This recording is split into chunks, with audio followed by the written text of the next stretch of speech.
Que o Espírito Santo visite você aí na sua casa, com graça, com poder, em o nome do Senhor Jesus. Eu sou o seu irmão em Cristo, Alex de Lima. Pela graça e misericórdia de Deus, eu sou pastor da sede da Igreja da Graça aqui do Vale do Paraíba, situada aqui na cidade de São José dos Campos. O nosso endereço aqui é Praça Padre João, número 200. Nós estamos bem no centro, no Marco Zero. Se você vier de qualquer lugar da cidade, você descer no terminal rodoviário central, você vai olhar para frente, você já vê a nossa igreja, você já vê a placa ali, Igreja Internacional da Graça de Deus, tá bom? Praça Padre João 200, a nossa igreja abre todos os dias nós temos aqui homens de Deus, mulheres de Deus preparados para atender, para orar por você, orar pela sua família. Agora, hoje, para nós, é um dia especial, porque nós estamos aqui no domingo. Domingo nós dizemos que é o dia do Senhor. E aqui na nossa igreja, aos domingos, nós temos 4 reuniões especiais, sempre às 7 da manhã, às 10 da manhã, às 15 e às 18 horas. Nós estamos gravando aqui o nosso primeiro culto das 7 horas da manhã e cada reunião Deus tem falado e Ele vai falar com você, tá bom? Você em casa agora, participe desse culto com a mesma reverência que você teria se você estivesse aqui. Você vai perceber durante a gravação, de vez em quando a câmera passa assim nos nossos irmãos, você vai perceber que todo mundo está assim, ligado na palavra. Por quê? Porque eles sabem que a fé vem por ouvir. Então às vezes é uma distração, é você olhar para o lado e perguntar para o irmão, você viu? Você já perdeu uma revelação que podia mudar a sua vida. A mesma coisa é você. Às vezes você está aí sentado e você fala, eu vou lá na cozinha buscar um café. No que você vai buscar um café, você pode perder a palavra que ia fazer você ficar rico. A palavra que ia fazer você ser curado da doença. Então não se distraia por nada. Fica assim ligado na mensagem de Deus, que Deus vai falar com você em nome de Jesus, tá bom? E o pessoal da igreja está animado, pessoal? Quem está na fé aí, diga glória a Deus. Irmãos, esses dias aqui na igreja, eu comecei a falar de João capítulo 12. Vamos lá. João capítulo 12 fala de um dos eventos, um dos acontecimentos mais bonitos da história bíblica, que foi quando Maria, irmã de Marta e de Lázaro, ela deu uma oferta especial para Jesus. João capítulo 12, no versículo 1, diz assim: Foi, pois, Jesus 6 dias antes da Páscoa a Betânia, onde estava Lázaro, que falecera e a quem ressuscitara dos mortos. Versículo 2: Fizeram-lhe, pois, ali uma ceia. Marta servia e Lázaro era um dos que estavam à mesa com ele. Olhem para o pastor, isso aqui que eu vou falar é importante. O Senhor Jesus, eu até falei isso aqui na semana passada, ele estava ali naquela mesa em Betânia e a Bíblia fala que estavam ali amigos, pessoas queridas, amém? E Jesus estava sentado à mesa. Eu falei com a igreja no último domingo, na introdução dessa mensagem, que a mesa ela é o centro da sua casa. A mesa, de certa forma, ela é o lugar mais importante da sua casa no que diz respeito à comunhão da família. Hoje em dia as pessoas têm um costume feio de pegar a comida e sentar às vezes na frente da televisão e ficar olhando. E você perde uma oportunidade muito grande, irmão. Quando você se senta à mesa com seu filho, com a sua esposa, seu pai, sua mãe, você está tendo a oportunidade de ter comunhão. E o que você tem que entender? É que você não sabe se aquela ali talvez vai ser a última oportunidade. Essa casa aqui, a casa em Betânia, onde Maria derramou aquele perfume nos pés do Senhor Jesus, foi a última casa em que a Bíblia menciona que Jesus entrou. É claro que ele deve ter ido para outros lugares, deve ter entrado em outras casas. Mas na Bíblia depois, você só vai encontrar Jesus comendo em outro lugar. Aonde? Lá em Jerusalém, a ceia, que foi anterior à crucificação e depois à ressurreição. Amém? Então a última vez que Jesus é mencionado entrando numa casa, sem ser aquele momento aonde ele levantou o pão e disse, esse é o meu corpo, depois ele levantou o cálice e disse, esse é o meu sangue, foi essa casa aqui. Essa foi a última casa que Jesus entrou na Bíblia. Amém? Aquelas pessoas que estavam ali, irmão, elas estavam diante da última oportunidade de ter comunhão com o Senhor, de ouvi-lo pregar. Amém? de comer o pão com Ele. Em primeiro lugar, traz isso para a sua casa. Você não sabe quando vai ser a última vez que você vai sentar na mesa com teu pai, com a tua mãe. Você não sabe qual vai ser a última vez que você vai sentar na mesa com o teu filho. Às vezes você está ali sentado no sofá ali, assistindo ali televisão, vendo filme, tudo bem, irmão. Tudo tem o seu momento, amém? Mas talvez você vai ficar pensando depois, puxa vida, se eu soubesse que era a última vez que eu ia poder, sei lá, conversar com a minha mãe, eu teria sentado e teria dado mais atenção para ela. Se eu soubesse que era a última vez que eu veria o meu pai, se eu soubesse que era a última vez que eu veria o meu filho, isso aqui que eu estou falando é muito sério, irmãos, eu sou pai, eu tenho 3 meninos, eu os amo de paixão, sou apaixonado pelos meus filhos. Mas eu sempre falo para vocês uma coisa, Filipenses 1:21, Paulo diz, para mim o viver é Cristo. Eu amo os meus filhos, amo a minha esposa, amo os meus pais, mas eu vivo para Cristo. E tem uma coisa que de vez em quando nas minhas orações eu peço a Deus, eu falo, Senhor, prepara o meu coração. O salmista disse, Senhor, o meu coração está preparado. Eu sei que em algum momento eu vou perder meu pai, eu sei que em algum momento eu vou perder minha mãe. Eu espero de todo o coração que eu não perca os meus filhos. Eu espero que eles me percam, você está entendendo?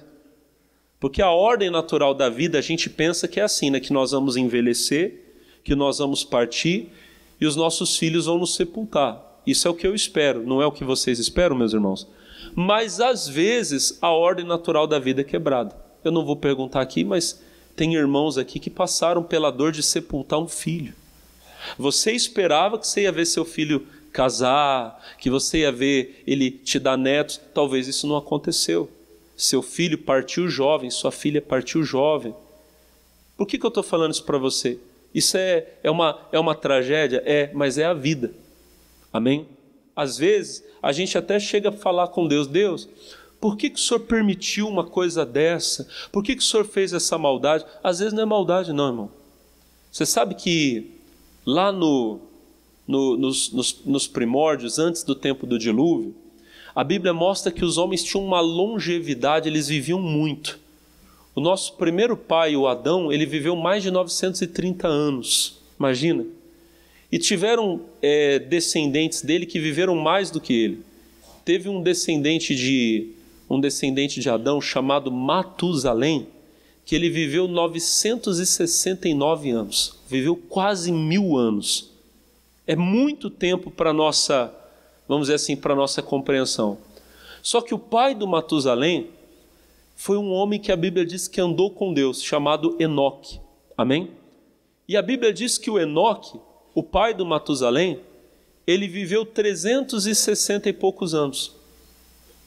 Pastor, 300 e tantos anos é muita coisa, para nós mas naquele tempo era pouco. Para e pensa, os homens viviam até os 800, 900 anos, e de repente teve um que viveu até os 300. Seria como se fosse hoje, a média de idade sendo 80, 90 anos, e de repente alguém morrer aos 30, amém?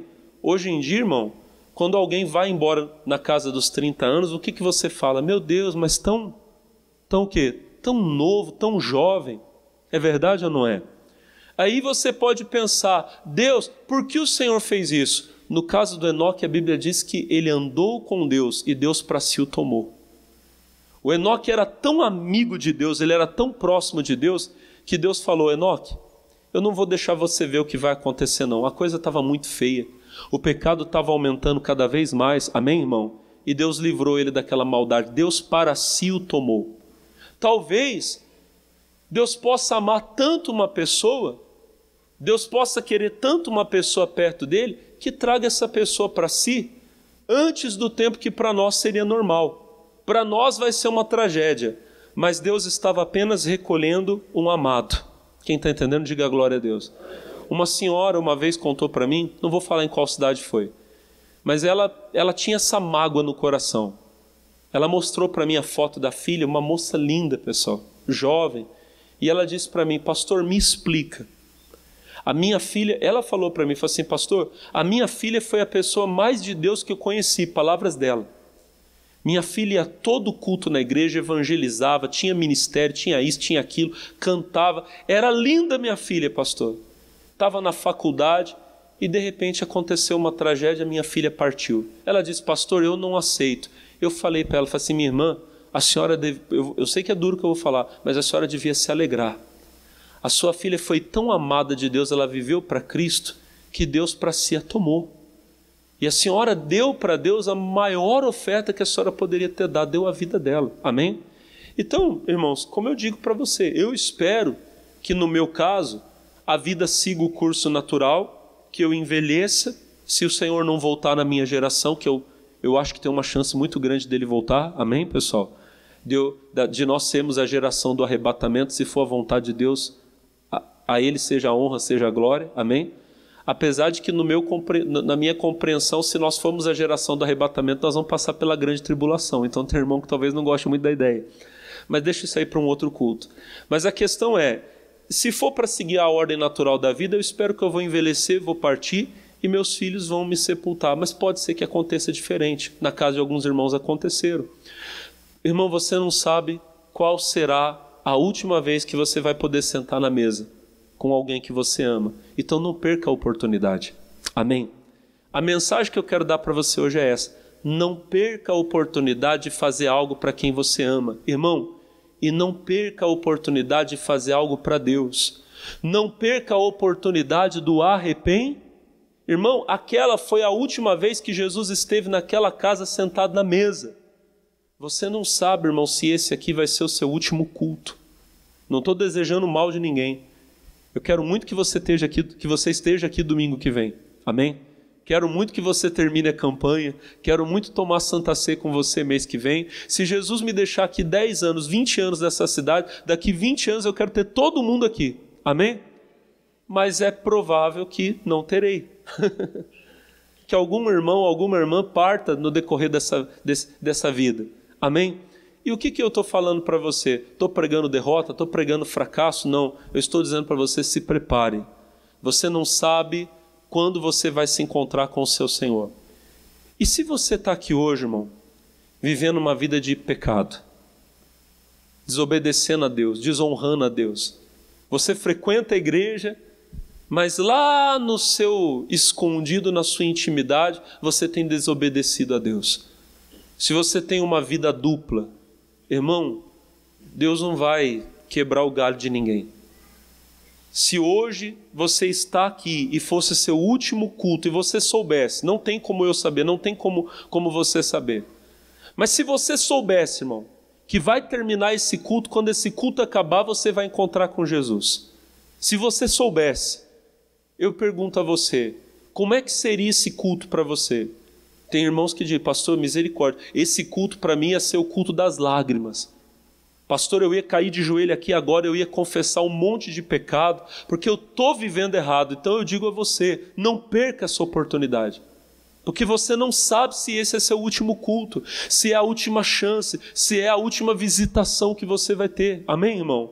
Eu tinha um amigo, pessoal, na época da escola, eu evangelizava ele. Falava de Jesus para ele, pregava para ele. E ele falava para mim, sabe o quê? Ele falava, Alex, eu sou muito jovem, eu tenho que curtir a vida. E eu falava para ele, mas com Jesus você não vai perder a vida. Ele falava, não, rapaz, você não está entendendo. A gente era menino, irmão, a gente tinha 14, 15 anos. O que eu sabia da vida, o que ele sabia da vida, né? Mas ele falava para mim, não, rapaz, eu quero é ficar com a mulherada.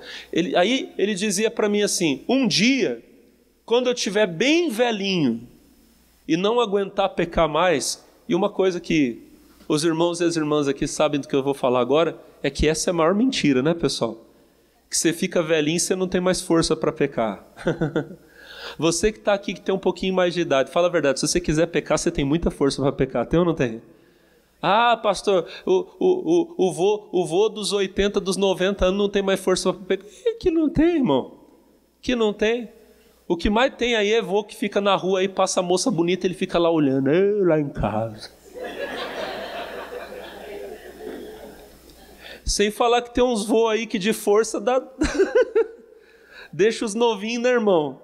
No chinelo, amém ou não? Eu conheço uns aí, pessoal, que que já estão na casa dos 70, dos 80 e todo dia correm uma maratona. E tem uns 20, e tem uns de 20 aí que para ir na padaria comprar pão vai de carro.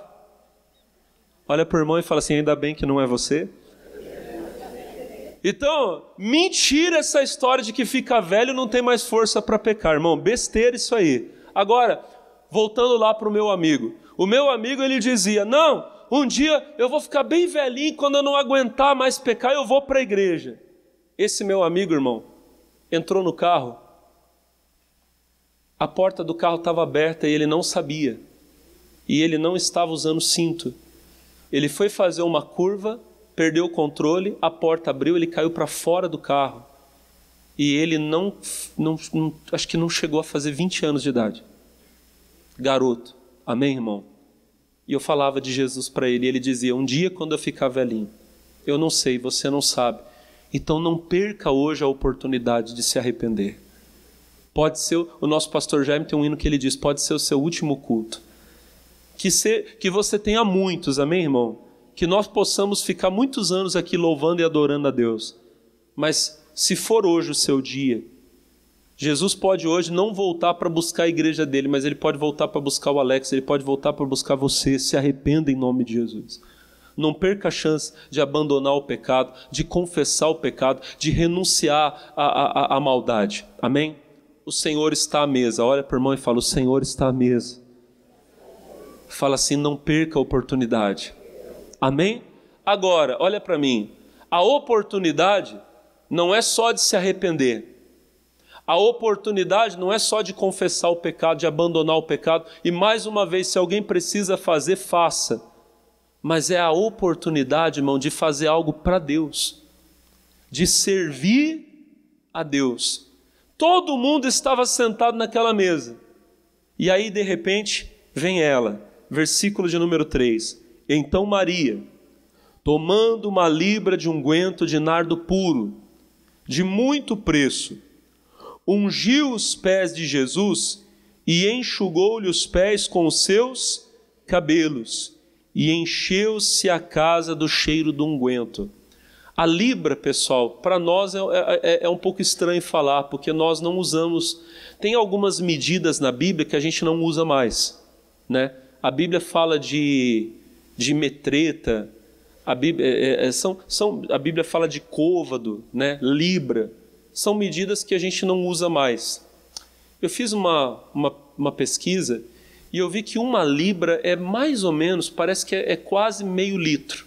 Não era muita coisa, amém? O Evangelho de Marcos fala que estava num vaso. Aqui a Bíblia fala quanto tinha.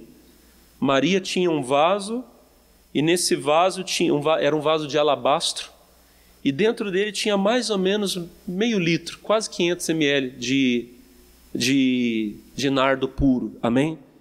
E ela quebrou aquele vaso, o João não fala isso, mas Marcos diz que ela quebrou aquele vaso e derramou aquele perfume sobre Jesus.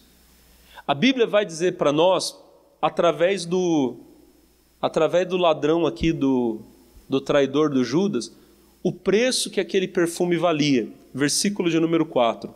Então um dos seus discípulos, Judas Iscariotes, filho de Simão, o que havia de traí-lo, disse, por que não se vendeu esse unguento por 300 dinheiros e não se deu aos pobres? O Judas, irmão, ele era bom de conta. Tanto é que o próximo versículo, versículo 6, diz assim, ó, ora, ele disse isso não pelo cuidado que tivesse dos pobres, mas porque era ladrão e tinha a bolsa e tirava o que ali se lançava. Ou seja, o Senhor Jesus recebia ofertas no ministério dele. A Bíblia até fala o nome de pessoas que ofertavam no ministério de Jesus. Uma das colunas que Jesus tinha no ministério, uma das mulheres que ofertavam no ministério dele é muito famosa, é Maria Madalena. Amém? Pensa comigo, irmão. O ministério de Jesus era um ministério itinerante.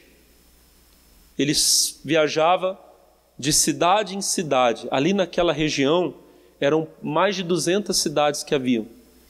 É claro, cidadezinhas pequenas, mas Jesus ia de uma para outra, Era sempre ele e pelo menos mais 12 homens. Só que quando ele ia, iam outras pessoas, iam às vezes algumas irmãs, outros irmãos acompanhavam. Então imagina que Jesus às vezes viajava com mais de 20 pessoas. Todo mundo tinha que comer. Todo mundo tinha algum gasto. Amém, pessoal? Às vezes, quando era para atravessar o mar da Galileia, eu acho que eu precisava, não sei, mas talvez precisassem alugar um barco, pagar a passagem, a travessia. Tudo isso tinha custo. Então tinha muitas pessoas que ofertavam no ministério de Jesus para que ele pudesse cumprir essa missão. Amém, meus irmãos? E quem cuidava das ofertas era o Judas. Eu acho até interessante isso, porque no meio dos discípulos tinha um cobrador de impostos, que era Mateus. Mateus era acostumado a lidar com dinheiro, e muito dinheiro. Imagina, a Bíblia fala que quando Jesus chamou ele para ser discípulo, ele estava na alfândega. Então ele estava lá trabalhando, contando dinheiro. Chegavam lá os oficiais romanos lá, levavam o dinheiro que coletavam, porque aqueles homens iam, passavam pelas vilas, pelas casas, nas cidades, coletavam, levavam para o Mateus, e ele tinha que chegar lá e contabilizar tudo. Casa tal, pessoa tal pagou, fulano não pagou, vai lá e cobra ele. Mateus era esse o trabalho dele, amém? Ele estava acostumado a lidar com dinheiro. O Senhor podia ter falado: Mateus, você que já está acostumado a ficar com dinheiro, cuida da oferta. Não, quem cuidava da oferta era o Judas. Então o Judas devia ser um cara muito cabeça, ele devia entender das coisas, amém? Quando Judas viu Maria pegar aquele perfume e derramar sobre o Senhor, ele sabia o quanto aquilo valia. Porque, irmão, entenda bem, perfume, uma essência igual essa, o nardo puro, ele era uma coisa assim, sabe, de muita valia, era uma coisa até difícil.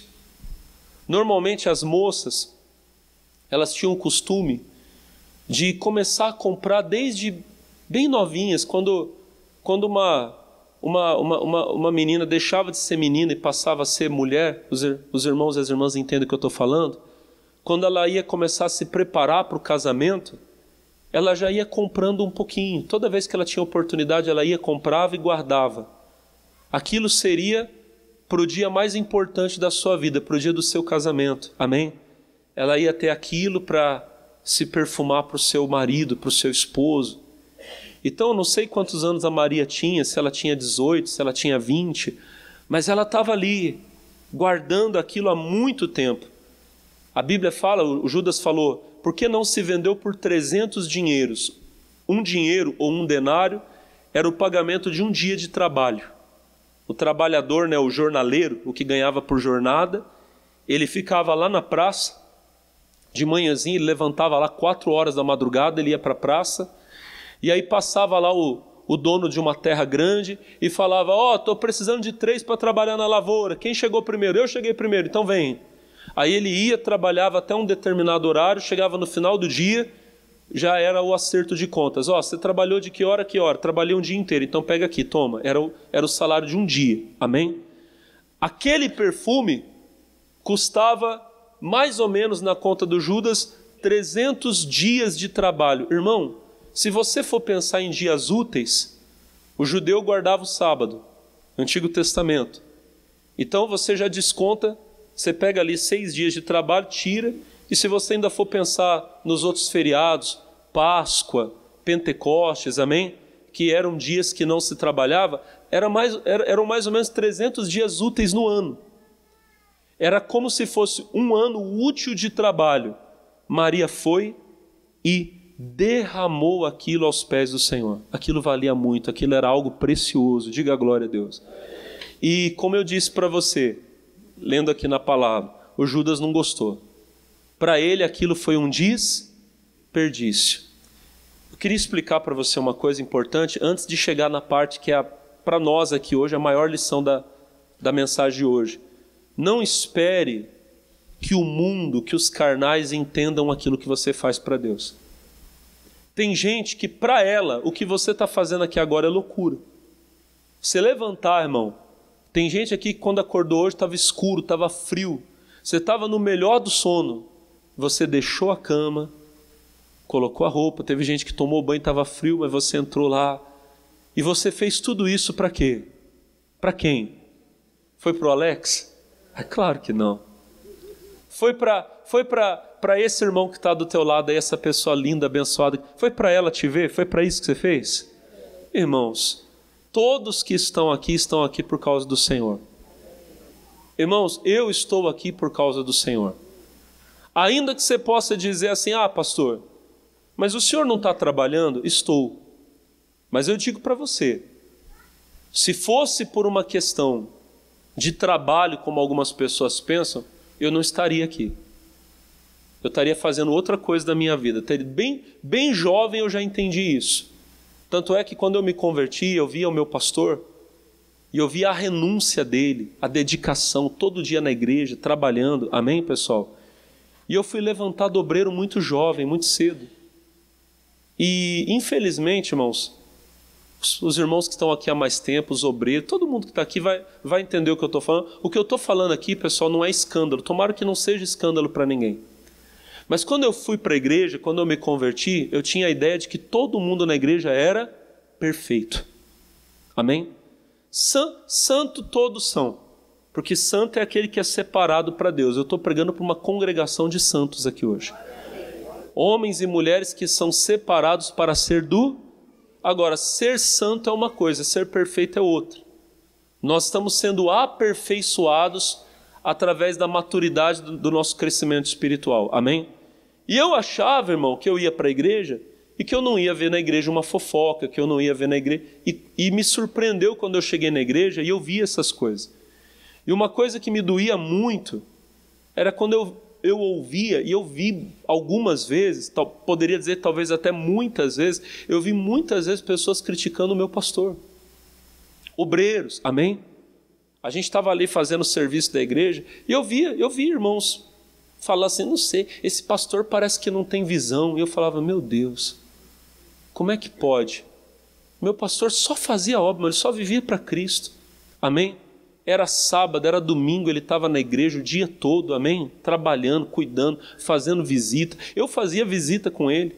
Amém, pessoal? Ele comprou o carrinho dele lá na época, lá suado, que eu lembro. Eu nunca vi aquele homem pegar o carro e falar assim, vou para a praia. Ele nunca fez isso. A vida dele era pegar o carro e fazer visita na casa de um irmão, do outro, não sei o quê, trabalhava, amém? Chegava, fazia visita. Eu nunca vi meu pastor chegar para um irmão da igreja e falar assim, olha, você pode dar um pouquinho de dinheiro aí para eu pôr uma gasolina no carro? Não fazia, irmão. Era tudo ali na dedicação, na obra, todo dia, amém? E eu vou ser sincero que eu era garoto, eu era menino, no começo eu falava, Jesus, eu quero servir ao Senhor, mas eu não quero viver assim não. Meu Deus, todo dia, só trabalho, só pela... E outra coisa, trabalho, e às vezes tem gente que fala mal, tem gente que critica, tem gente que não entende. Amém, pessoal? No começo eu falava, Jesus, não, acho que isso não é para mim. Quando eu entendi que era a vontade de Deus para a minha vida, eu entendi isso muito, muito cedo, muito novo. Amém? Para mim, irmão, naquele primeiro momento eu sabia o que eu estava renunciando. É uma benção, amém, pessoal? Mas o que eu queria que você entendesse é o seguinte, não espere que os carnais, que os mundanos entendam o que você está dando para Deus, o que você está fazendo para Deus. Amém? Não espere. Não espere que eles entendam a oferta que você está dando para Deus. Tem gente que para ela é loucura você estar aqui hoje. Amém? Daqui a pouco eu vou pedir os dízimos e as ofertas. Tem irmãos aqui que hoje vão entregar o dízimo. O que isso significa? Que você trabalhou o mês inteiro, você recebeu o seu salário e você vai pegar a 10ª parte e você vai dar para Deus. Você ganhou R$1.000, você vai pegar R$100 e você vai dar. Você ganhou 10.000, você vai pegar 1.000 e você vai entregar para Deus. Você ganhou 100.000, você vai pegar 10.000 e você vai entregar para Deus. Irmão, para o mundo isso é o quê? Loucura. É doido. É louco. Para que fazer isso? Quem está entendendo, diga amém. É louco. E não é, olha para mim, irmão, não é só a loucura de entregar a oferta. É a vida que você está dando para Deus. Amém? Eu dei, irmãos, eu posso falar isso aqui com alegria. Eu dei e tenho dado os melhores anos da minha vida para o meu Senhor. Eu era jovem, garoto, eu dei minha vida, conheci a Cristo, aceitei Jesus, amém? Falei para você que eu fui, com 14 anos eu já era obreiro, 15 anos eu já pregava, 16 anos eu já era pastor, já cuidava de igreja, amém? Então, esses anos da vida que a pessoa está lá, sei lá, na festa, não sei o que, eu renunciei tudo isso para dar isso para o meu Senhor. E aí eu digo para você, irmão, pastor, o senhor deve ser frustrado, o senhor deve ser triste, irmão, como eu sou feliz em ter dado todos esses anos para Jesus. Mas como eu sou feliz, irmão, amém? Eu não perdi nada, não perdi nada, pelo contrário, mas eu ouvi muita gente falar que eu era louco, doido, na escola, meus colegas, amém? E quando eu falava para eles, irmão, olha outra coisa, e quando eu falava para eles que eu estava me guardando por causa do meu Senhor, amém? Teve colega meu que chegava para mim e falava assim, rapaz, você não gosta de mulher não? Olha o que eu fui obrigado a ouvir, irmão. Eu cheguei a falar para um e para outro, eu falei assim, rapaz, eu acho que se abusado, talvez eu goste até mais que você. Só que eu gosto mais de Jesus, amém? Então eu estou me guardando para o meu Senhor, amém? Na escola lá, quando surgiu a conversa lá, não sei o que, tal, porque eu já fiquei com tantos, porque já beijei tantos e não sei o que, tal. E eu fui falar para eles, irmão, já tinha 18 anos, eu fui falar que eu nunca tinha tido uma namorada, que eu estava me guardando para o meu Senhor. Mas você não sabe o que eu escutei, a loucura que eu ouvi, amém?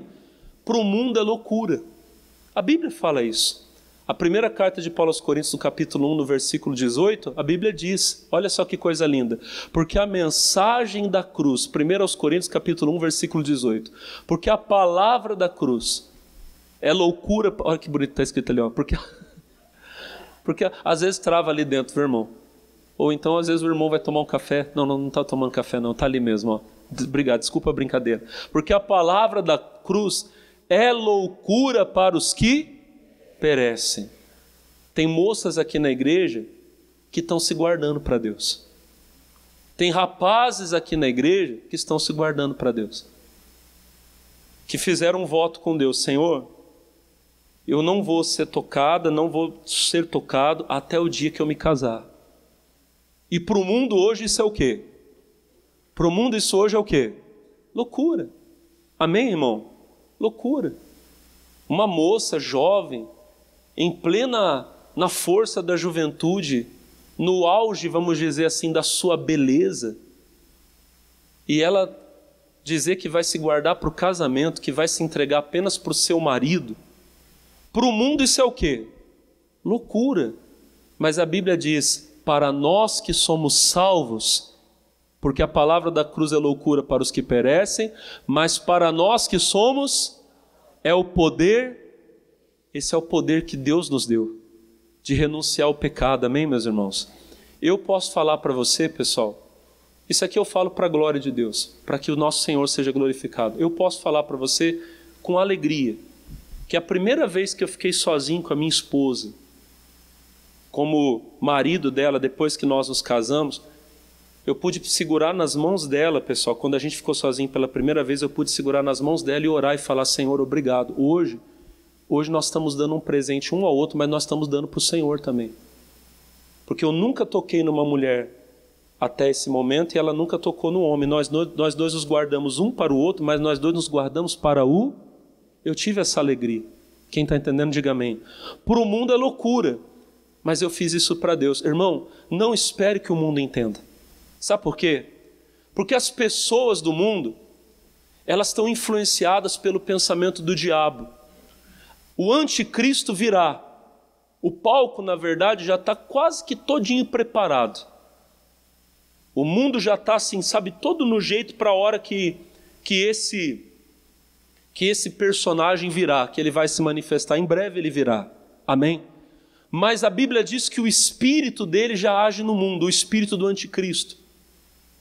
E quando o anticristo vier, a Bíblia diz que ele vai tirar o contínuo sacrifício. Quando o anticristo aparecer, a primeira coisa que ele vai tirar são as ofertas. Eu estava falando isso um dia para uma pessoa da minha família. Ele começou, e sempre critica muito a questão da oferta. Alex, eu conheci você de criança, E agora você está aí no meio desse povo e você rouba o povo. Eu falava assim, meu tio, não fale isso não. Até falei que é um tio. Deus abençoe ele. Amém? Não fale isso não. Eu nunca roubei ninguém, eu nunca peguei nada para mim. Tudo que eu peço é para a obra de Deus. Eu sei que tudo é investido na obra, no reino, na evangelização. Amém? Ah, mas você engana as pessoas. Se eu engano, então eu também sou enganado, porque eu sou o primeiro. Quando é para entregar o dízimo, eu sou o primeiro a entregar. Quando é para dar uma oferta, eu sou o primeiro a dar. Amém? Se eu estou enganando, então eu também sou enganado, porque a mesma coisa que eu peço para vocês, eu faço. Amém, meus irmãos? E faço com alegria. Aí eu disse para ele, eu falei, tio, mas você tem que entender uma coisa. Isso aí que está acontecendo é porque o senhor está influenciado pelo pensamento do anticristo. Quando ele aparecer, a Bíblia diz que ele vai tirar as ofertas, ele vai proibir, ele vai tirar o contínuo sacrifício. A oferta que todo dia é levada ao templo, ele vai proibir. A partir de hoje, não tem mais oferta. E vou dizer para você uma coisa, olha para mim. Quando isso acontecer, o mundo vai o quê? O mundo vai o quê? O mundo vai aplaudir. Não é para vocês aplaudir não, está amarrado. Mas o mundo vai o quê? Viu lá? Acabou com a farra dos ladrões. Você vai ouvir isso, irmão, se nós estivermos aqui. Isso, olha, esse líder é um homem bom. Acabou com esses pastor ladrão que fica pedindo oferta para o povo. É o que o anticristo vai fazer. Amém? E o mundo vai aplaudi-lo. Por quê? Porque o mundo tem o pensamento dele, tem o pensamento do diabo. O mundo tem o pensamento do Judas. Quando Judas viu Maria pegar aquele perfume e derramar sobre Jesus, quando Judas viu Maria fazer aquilo, ele disse, mais ou menos assim, que desperdício. As pessoas lá fora acham que o que nós estamos fazendo aqui é desperdício. Que a moça, que o rapaz que está se guardando para Deus é um desperdício. Que podia estar curtindo a vida, que podia estar aproveitando, que podia estar fazendo isso, fazendo aquilo. Que você, essa hora, podia estar na cama, dormindo. Mas você está aqui. Por quê? Porque você ama Deus. Amém? E eles, com o pensamento do anticristo, vão dizer o quê? Que diz... Por que é que ela não vendeu e não deu aos pobres? Irmão, o Judas, o argumento dele parecia muito plausível.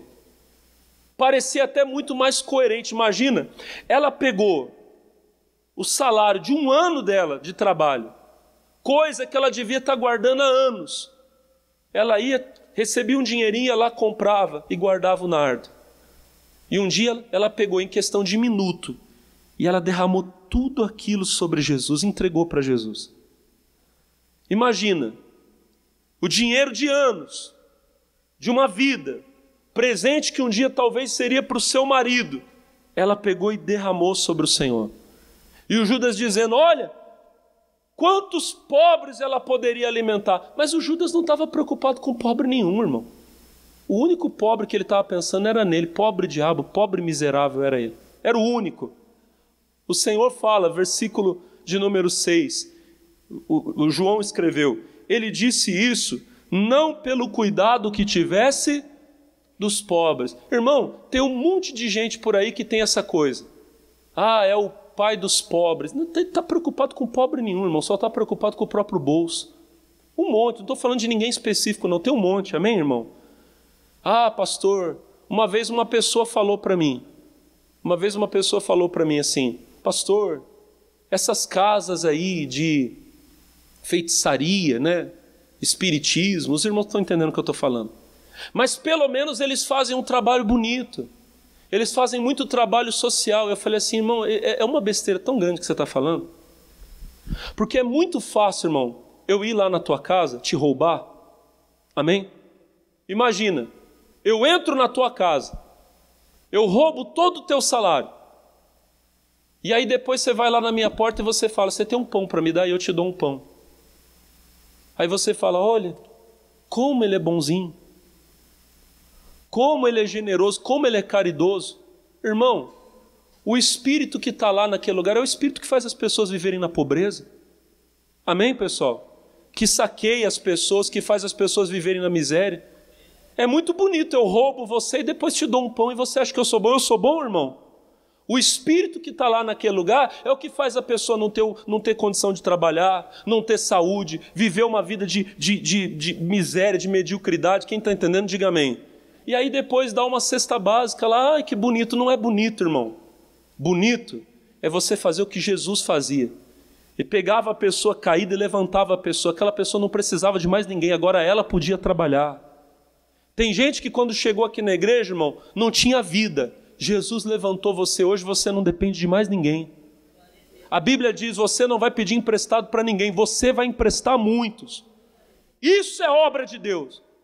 Amém? Eu não estou desprezando, por favor, o valor de uma cesta básica. A minha família já precisou, eu já precisei. Mas eu estou dizendo para você, a obra de Deus é você arrancar o espírito da miséria da pessoa. Fazer com que aquela pessoa seja próspera, abençoada. Era isso que o Senhor fazia, diga glória a Deus. Mas o Judas não. O Judas, ele não estava preocupado com o pobre, ele queria aquilo para ele. Irmão, o ódio do diabo, quando você traz uma oferta para a igreja, é porque ele queria aquilo para ele. O diabo sempre quis a glória de Deus para ele. Ele queria estabelecer o trono dele, a Bíblia fala, acima do trono de Deus. Então quando você dá uma oferta aqui na igreja, ele não queria. Ele queria que aquele dinheiro da oferta você tivesse comprado tudo de remédio. Ele queria que você tivesse comprado tudo de pinga, de cerveja, de cigarro, de droga. Quem está entendendo, diga amém.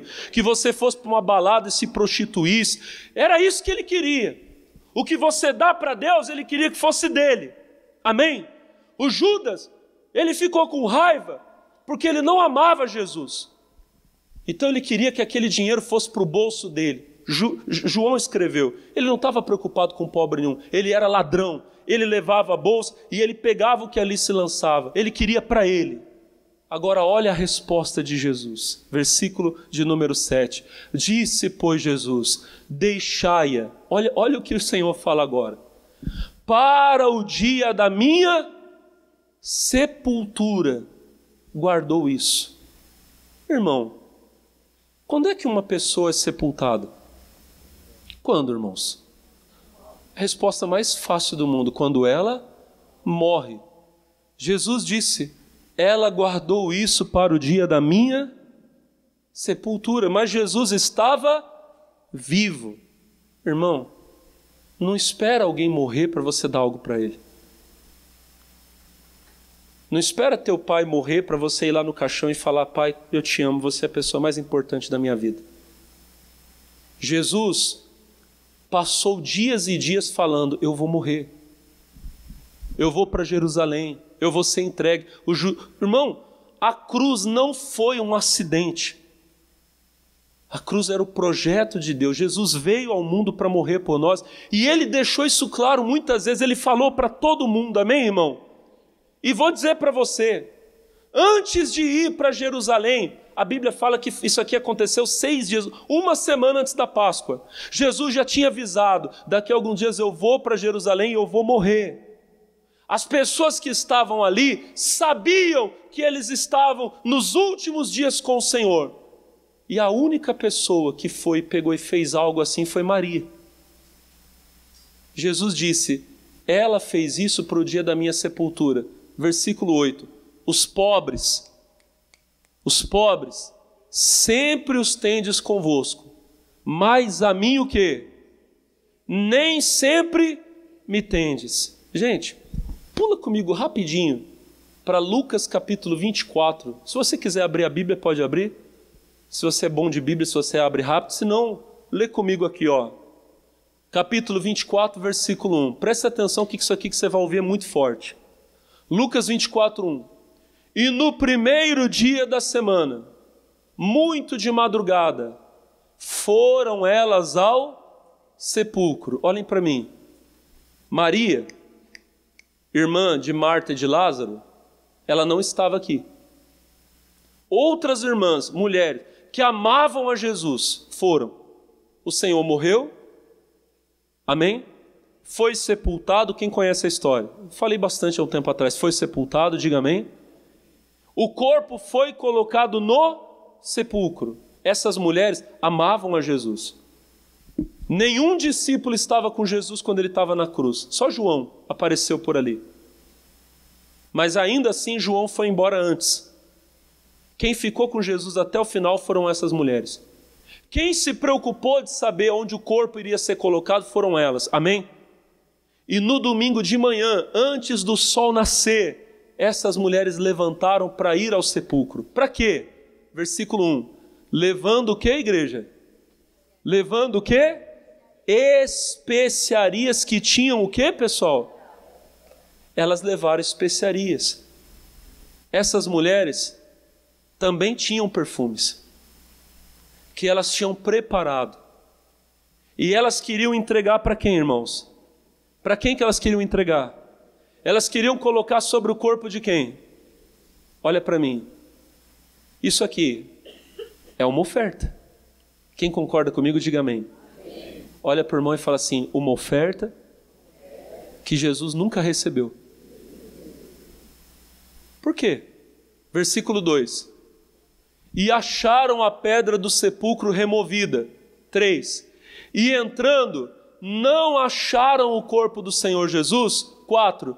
E aconteceu que, estando elas perplexas a esse respeito, eis que pararam junto delas 2 varões com vestes resplandecentes, 2 anjos.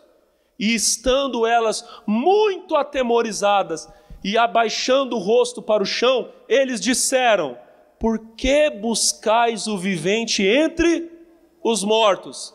Em voz alta agora, se você puder. Não está aqui.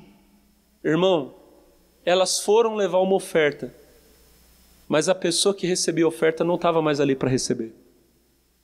Amém? Para nós um motivo maravilhoso, não estava ali porque já havia o quê? Mas a questão é, elas guardaram, mas esperaram demais para entregar.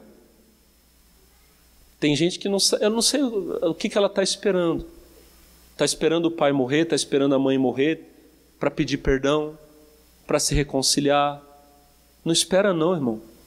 Talvez você não vai ter oportunidade. Você vai lá, irmão, tem gente que está guardando uma roupa. Eu fiquei sabendo disso um tempo desse atrás, eu achei engraçado. Tem gente que comprou uma roupa bonita para o dia que estiver no caixão, mas que besteira, irmão. Pergunta aí para o teu irmão, você tem uma roupa guardada para o dia do caixão? Às vezes ela vai até falar que tem. Eu tenho, menina, eu comprei lá. Bonita. Irmão de Deus, vou falar uma coisa para você. Eu não quero guardar nenhuma roupa para usar no caixão, eu quero usar agora. Amém, irmão? Diga glória a Deus. Ah, irmão, a Bíblia fala, né? Isso é tremendo, né, pessoal? O rei Salomão, lá no livro de Eclesiastes, ele fala assim: tudo que eu estou guardando vai ficar para outro. E eu não sei se ele vai ser sensato. E não foi. O rei Salomão foi o rei mais rico da Bíblia. O filho dele perdeu tudo. No começo do reino, foi um falta de entendimento e perdeu 10 tribos, ficou só com 2 para ele. Amém? Às vezes você está guardando. Um irmão, não vou falar onde foi, um irmão falou para mim: pastor, eu tenho um parente, ele vive numa miséria que o senhor não tem ideia. Dá tristeza ver o jeito que ele mora. Só que ele tem o quê? Ele tem dinheiro. E aí esse irmão falou para mim: pastor, a gente chega para ele, porque ele tem muito dinheiro guardado, a gente fala: fulano, vamos comprar uma casinha para você, ou então vamos alugar, vamos comprar uma cama. Ele: não, eu quero deixar tudo guardado. Aí fala: mas para quê? Mas aí você vai deixar... Sabe o que ele falou? Eu vou deixar para o governo.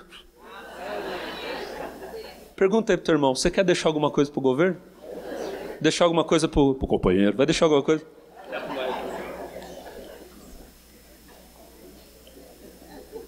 Irmão, nada contra você deixar coisa para os seus filhos, tá, irmão? Amém? Eu quero muito mais deixar algo para os meus filhos do que ficar pensando naquilo que é dos meus pais. Tem filho que fica assim: não, quando meu pai morrer, eu vou ficar com a casa dele. Ah, irmão, me perdoa. Vai ter gente que vai ficar bravo comigo. Eu acho tão feio esse negócio de filho ficar brigando por causa de coisa do pai. O pai tá vivo e os filhos já estão se matando. Não, porque eu vou ficar com a casa, eu vou ficar com isso, eu vou ficar com aquilo. Irmão, eu quero, olha para mim, se Deus me der condição, eu quero dar uma casa para o meu pai. Eu não quero ficar pensando em um dia pegar a casa dele para mim. Amém? Se o meu pai chegasse hoje e falasse assim, eu vou vender a casa, vou pegar o dinheiro e vou curtir a vida, eu ia falar, faz isso mesmo. Curte a vida, aproveita, vai viajar, vai passear, amém? É claro que tem que ter sabedoria, né, irmão? Porque às vezes passa um aperto e não tem nada. Mas o que eu estou falando é o seguinte, irmão. Eu quero que meu pai tenha qualidade de vida, que ele seja feliz, que a minha mãe seja feliz. Eu não quero ficar pensando no que ele tem que dar para mim ou deixar de dar. Tem gente que tem essa maldade, irmão. Já tá, o pai está vivo e está matando o pai para ficar com o que é do pai. Olha para a irmã e fala, ainda bem que não é você, né, irmão? Olha bem para ele assim, não fala nada, só olha. Ainda bem, né, irmão? Ou será que tem alguém aqui que está matando o pai, matando a mãe? Se é, irmão, se arrepende, irmão. Misericórdia, sangue de Jesus tem poder. Você tem que querer que o seu pai seja feliz. Quem aqui, pastor, eu quero que o meu pai... Quem ainda tem o pai para falar, eu quero que o meu pai seja muito feliz? Minha mãe. Agora, irmão, pergunta para quem perdeu o pai, perdeu a mãe, a falta que faz. Você quer ver uma coisa bonita? Quem aqui, pastor, eu abriria mão de muita coisa para que meu pai pudesse voltar, minha mãe pudesse voltar. Vocês estão entendendo a mensagem? Quem está entendendo, diga glória a Deus. Irmão, quando elas foram entregar o perfume, não tinha mais ninguém para receber. Jesus já estava vivo, já tinha ido embora. Diga glória a Deus. Mas Maria entregou. Irmão, tem gente aqui que está esperando o quê para servir a Deus? Ah, não, pastor, porque eu tenho que fazer isso, eu tenho que fazer aquilo. A vida vai passar e você não vai entregar a sua oferta. Você não vai dar seus dias para Deus. Quebra o teu vaso hoje. Quebrar o teu vaso é quebrar o teu orgulho. Amém? Que o Espírito Santo fale mais no seu coração, irmãos. Eu queria que vocês, sentados onde vocês estão agora, que você colocasse assim a mão no coração e que você quebrasse agora o seu vaso, a sua vida diante de Deus. Aos seus pés estou, para render tudo que sou a ti, tudo que eu tiver.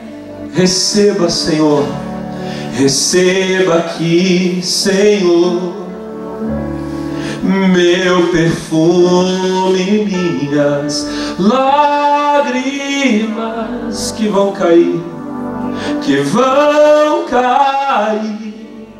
basta um olhar no teu rosto, basta um olhar no teu rosto. Fui perdoado logo que te vi, fui perdoado logo que te vi. E todos os meus tesouros, e todos os meus tesouros vou derramar diante de ti, vou derramar diante de ti. Aos seus pés estou, cante isso para ele. Aos seus pés estou, para render tudo, para render tudo que sou a ti. Tudo que eu tiver, tudo que eu tiver, receba aqui, Senhor, receba aqui, Senhor, meu perfume, minhas lágrimas que vão cair, basta um olhar no teu rosto, basta um olhar no teu rosto. Fui perdoado logo que te vi, fui perdoado logo que te vi. E todos os meus tesouros vou derramar, todos os meus tesouros eu, aleluia, vou derramar diante de ti. Eu quebro meu vaso, eu quebro meu vaso.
tua palavra esconde,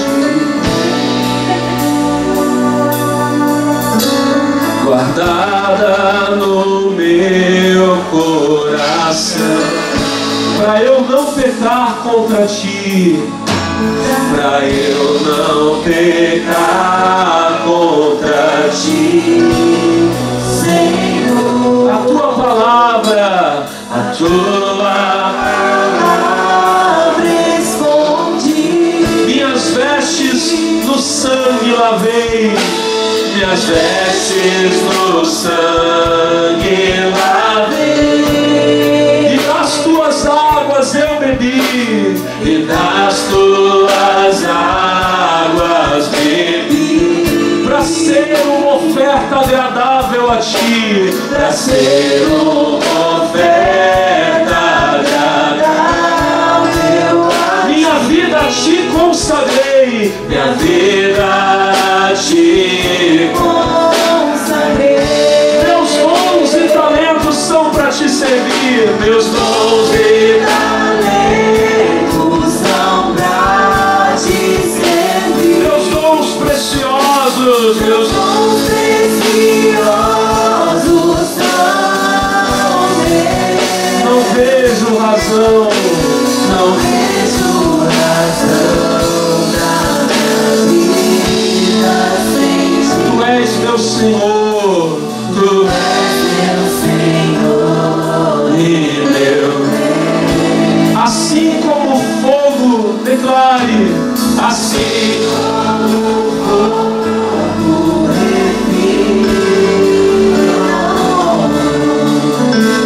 vem tua obra em mim completa, até que o mundo possa ver, até que o mundo possa ver tua glória em meu rosto brilhar, glória em meu rosto brilhar. Pai celestial, Pai de amor, nós nos entregamos totalmente a ti. Irmão, aí onde você está agora sentado, ou de pé se você quiser ficar, ou de joelhos se você quiser ficar, entregue toda a sua vida para Ele. Ele está à mesa, irmão. Quebra o teu vaso agora, entregue os seus dons e talentos, entregue a sua melhor oferta agora, entregue a tua vida, entregue para Ele cada um dos seus dias. É tudo teu, Senhor. Eu dou a ti, Pai. Oh, alabacito, lomiclama, nalabalaba. E agora eu quero ofertar a minha adoração. Agora eu quero ofertar o meu louvor. Comece a adorar. Aleluia. Se você puder ofertar sua voz para Deus, oferte agora. O seu fôlego, dando aquele brado de adoração, aquele grito de aleluia, de glória a Deus. Maria não se importou se os outros iriam se incomodar, irmão. Ela estava dando para Jesus. E teve alguém ali que se incomodou. Se você começar a dar glória a Deus agora, o Judas vai ficar incomodado, irmão. O diabo vai ficar incomodado, porque o diabo quer adoração para ele. Mas eu não estou de joelhos diante do inimigo, eu estou de joelhos diante do meu Senhor, entregando a Ele a minha vida, aleluia, a minha adoração. Debalada clama narabacoma narabacama, ribalada canta labassora bacana, aleluia. Ribalada chora bacana,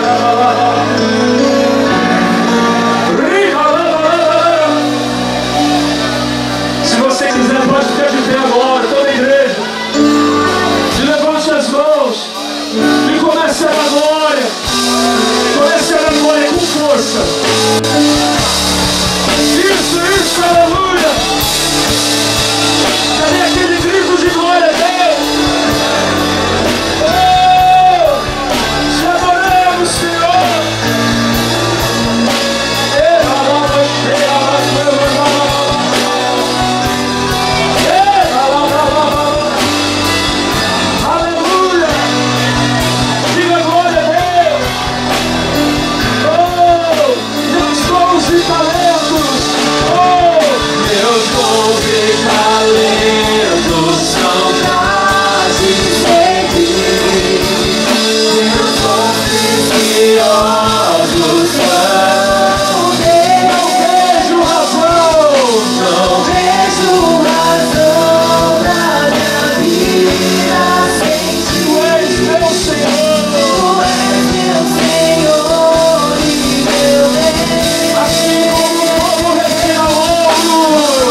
direção do altar agora.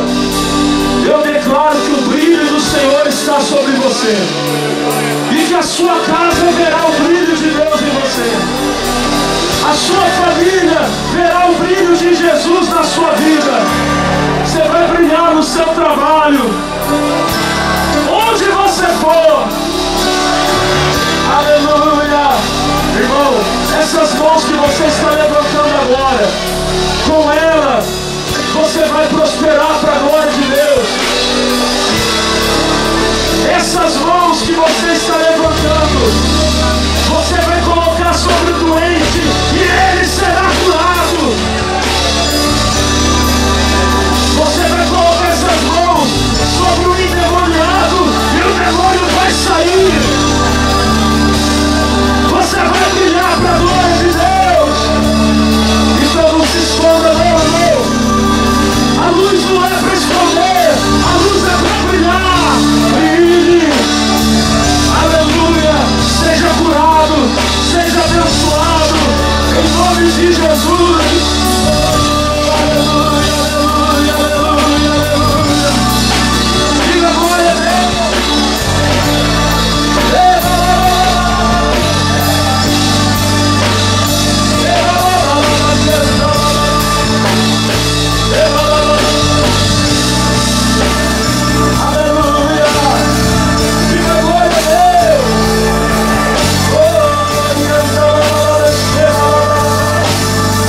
Obrigado, Senhor. Aleluia. Recebe a nossa adoração. Recebe o nosso louvor. Em nome de Jesus. A igreja diga glória a Deus. Aplaudam ao Senhor. Bem forte. Aleluia. Glória a Jesus. Irmãos, irmãs, sempre por favor.